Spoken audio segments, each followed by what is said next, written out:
সর্বশেষ যে লোকটা জান্নাতে যাবে তাকে আল্লাহ তাআলা জাহান্নামের আগুনে পোড়াতে পোড়াতে ছাই বানিয়ে ফেলবে। আল্লাহ বলবেন, জিব্রাইল যাও একটু দেখো একটা মাত্র সেজদা দিয়েছে আমাকে, এরকম কাউরে পাওয়া যায় কিনা। খুঁজে খুঁজে কাউরে পাবে না। আল্লাহ বললেন আবার দেখো, খুঁজে খুঁজে একজনকে পাবে, সামান্য ইমানের ছিটে ফোঁটা তার অন্তরে ছিল।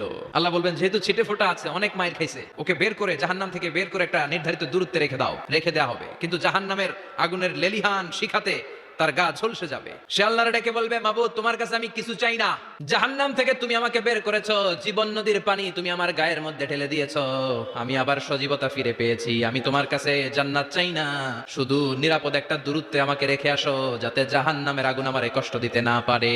আল্লাহ জিব্রাইলকে বলবেন যাও এমন দূরত্বে রাখো যাতে জাহান্নামের আগুন ওরে কষ্ট না দেয়। রেখে আসা হবে। অনেকদিন সে ওখানে আনন্দে থাকবে, আল্লাহ শুকরিয়া করবে, সে মনে মনে বলবে বেঁচে গিয়েছি আমি। অনেকদিন থাকার পরে মনে মনে ভাববে বাইসা তো গেছি, কিন্তু নতুন করে একটু ট্রাই করে দেখি। আল্লাহ আগেই বলে রাখে আমি কিন্তু জান্নাতে যেতে চাই না। আল্লাহ বলবেন কি চাও?